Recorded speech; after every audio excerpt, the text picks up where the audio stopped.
بسم اللہ الرحمن الرحیم۔ اللہم صلی علی سیدنا و مولانا محمد معدن الجودی والکرم علیہ وبارک وسلم۔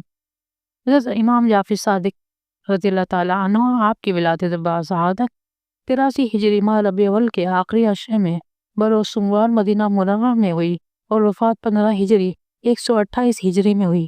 تدفین جنت البقیع میں حضرت سیدنا امام حسن علیہ السلام کے پہلو میں ہوئی۔ آپ کی کنیت ابو عبداللہ اور لقب صادق ہے۔ حضرت فرید الدین عطار رحمۃ اللہ علیہ اپنی مشہور زمانہ تصنیف تذکرۃ الاولیاء میں فرماتے ہیں، سیدنا امام جعفر صادق علیہ السلام کے مناقب و کرامات میں سے جو بھی تحریر کیا جائے وہ کم ہے کہ آپ امت محمدی صلی اللہ علیہ وسلم کے لیے بادشاہ اور حجت نبی صلی اللہ علیہ وسلم کے لیے روشن دلیل ہی نہیں بلکہ صدق و تحقیق پر عمل پیرا اولیاء کرام کے باغ کے پھل آل علی سید الانبیاء کے جگمگوشہ اور وارث نبی صلی اللہ علیہ وسلم ہیں۔ شان و عظمت، آپ عظماء الہیہ سے ہیں، آپ کے علوم کا احاطہ فہم و ادراک نہیں کر سکتے۔ کہا جاتا ہے کہ کتاب جعفر جو عبد المومن کے توسط سے مغرب میں رائج ہے آپ کا کلام ہے۔ کتاب جعفر آپ کے اسرار و علوم پر مشتمل ہے۔ اس کا تذکرہ سیدنا امام علی بن موسیٰ علیہ السلام کے ملفوظات میں سرین پایا جاتا ہے۔ یہی وجہ ہے کہ جب مامون رشید نے آپ کو اپنا ولی عہد مقرر کیا تو آپ نے فرمایا جعفر و جامع دونوں ایک دوسرے کے خلاف ہیں، یعنی آپ کے علم کے مطابق ایسا نہیں پایا جائے گا۔ آپ اس دعوے میں سچے تھے۔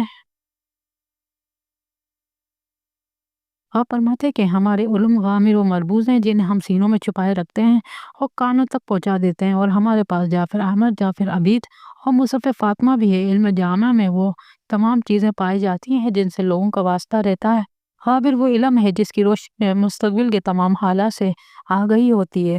مزبور وہ علم ہے جس کی روشنی میں گزرے ہوئے واقعات کا علم ہوتا ہے۔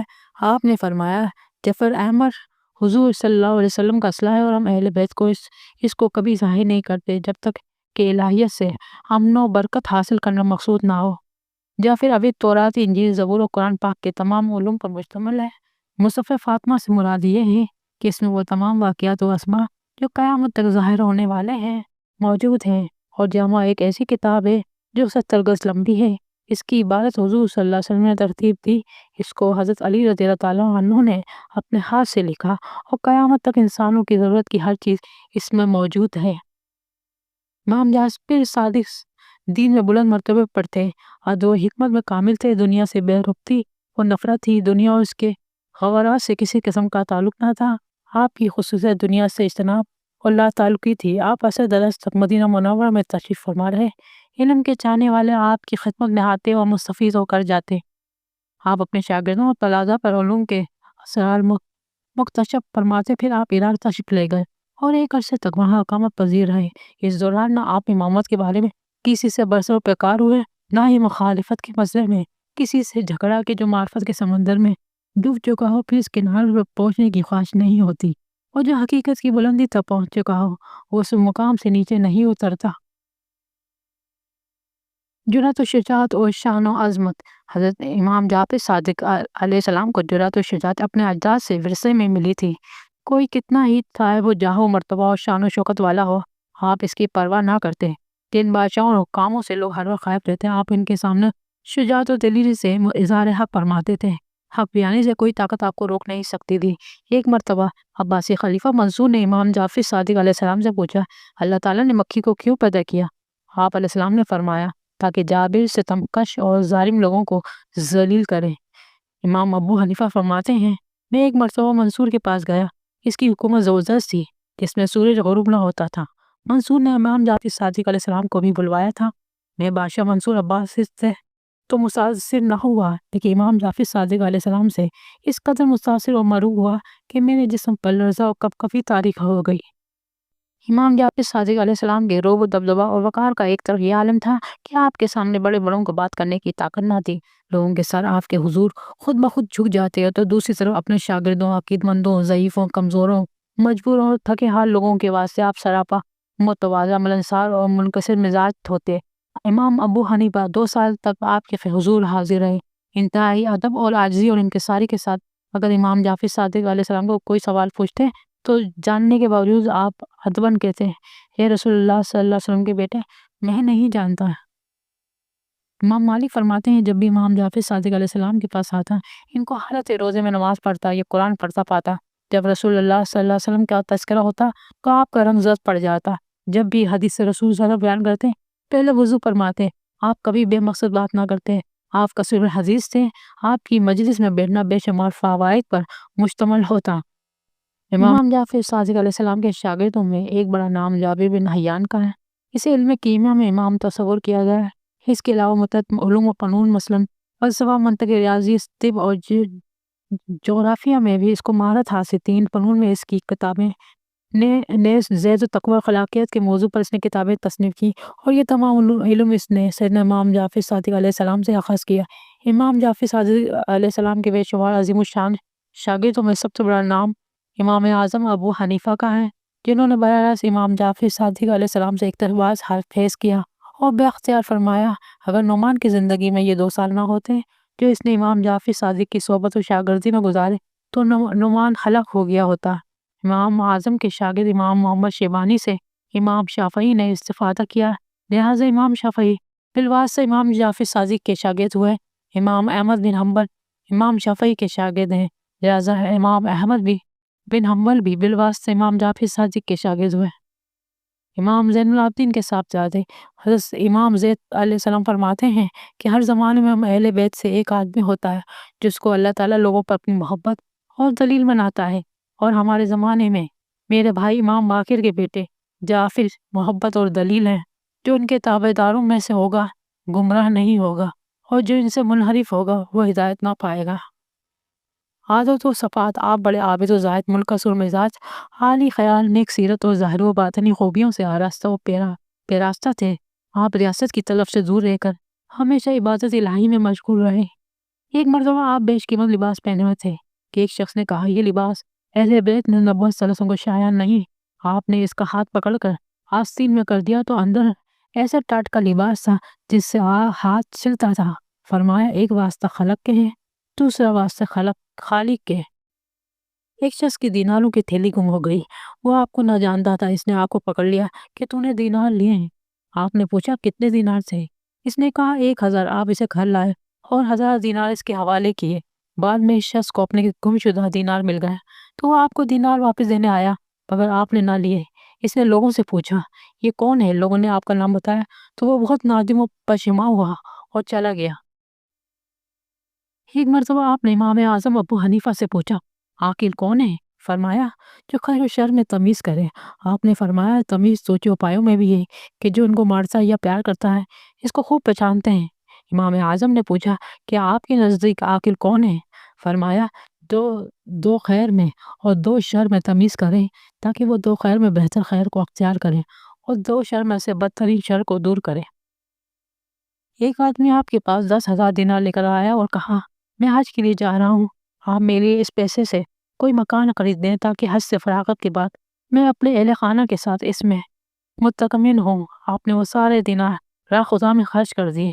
وہ شخص حج سے واپس پر امام جعفر صادق کی خدمت میں حاضر ہوا اور مکان کا پوچھا۔ آپ نے فرمایا میں نے تیرے لیے بہشت میں مکان خرید لیا ہے اور پروانہ لکھ کر دیا۔ وہ اس پر خوش ہوا اور پروانہ لے کر گھر چلا گیا اور اہل خانہ کو وصیت کی کہ میرے مرنے کے بعد اس پروانے کو میری قبر میں رکھ دینا۔ کچھ دنوں میں وہ بیمار ہو کر وفات پا گیا۔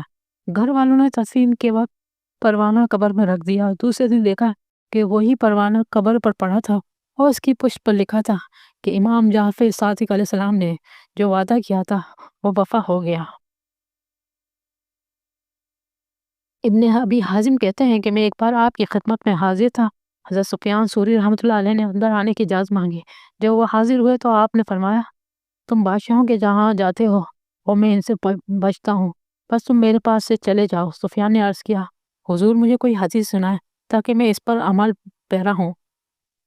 آپ نے فرمایا میں نے سنا اپنے والد محمد باقر سے، انہوں نے سنا امام زین العابدین سے، انہوں نے سنا سیدنا امام حسین علیہ السلام سے، انہوں نے سنا حضرت علی رضی اللہ عنہ سے کہ رسول خدا صلی اللہ علیہ وسلم نے فرمایا جس شخص کو اللہ کوئی نعمت عطا کرے تو اس کو چاہیے کہ الحمدللہ کہے، اور جسے رزق کی تنگی ہو اسے چاہے استغفر اللہ پڑھے، اور جسے کوئی مرض لاحق ہو تو لا حول ولا قوت الا باللہ العلی العظیم کہے۔ کشف و کرامت، ایک شخص نے آپ کے غلام کو مار ڈالا، آپ نے بد دعا کی یا اللہ اپنے کتوں میں سے ایک کتا اس پہ مسلط کر دے، اس کو شیر نے پھاڑ ڈالا ہے۔ ایک دن منصور نے آپ کو طلب کیا اور دربار نے کہا ویسے امام جعفر داخل ہوں فوراً قتل کر دینا۔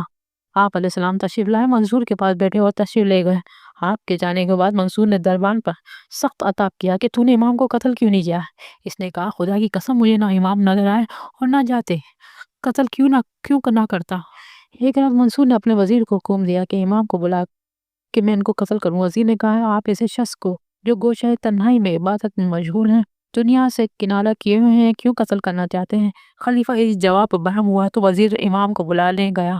خلیفہ نے غلاموں کو تاکید کی جب امام آئے اور میں اپنے سر سے تاج اتاروں تو فوراً انہیں قتل کر دینا۔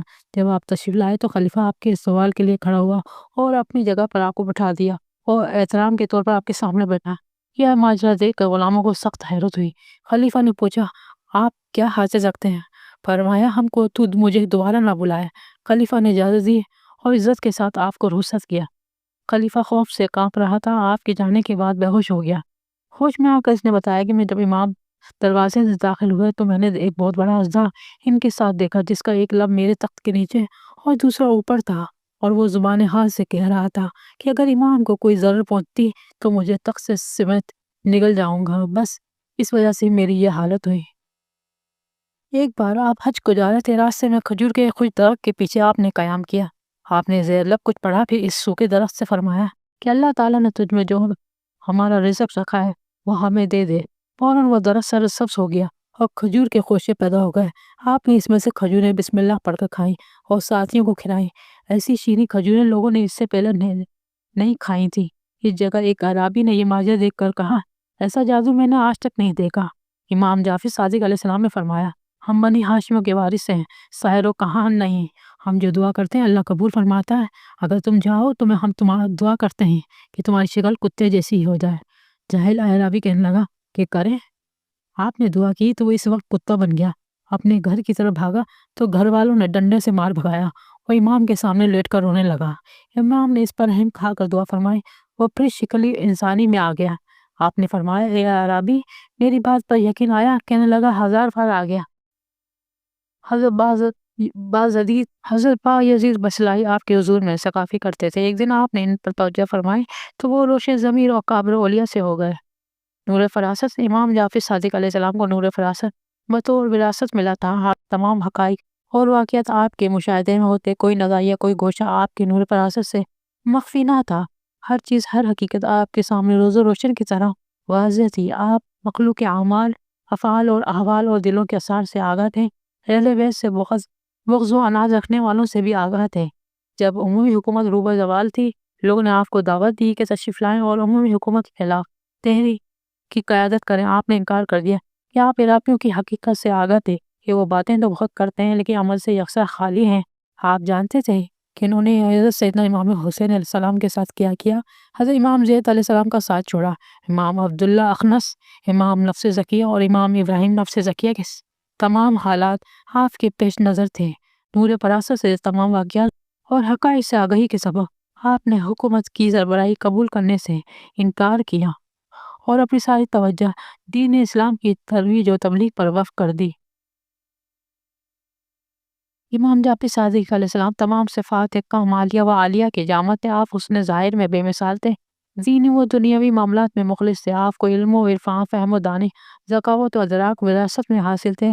آپ انتہائی صابر و شاکر تھے، حصول نعمت پر اللہ کا شکر ادا کرتے، مصائب و ابتلاء کے وقت صبر و شکر کرتے، صدمہ و غم کے وقت بھی شکر گزار رہتے۔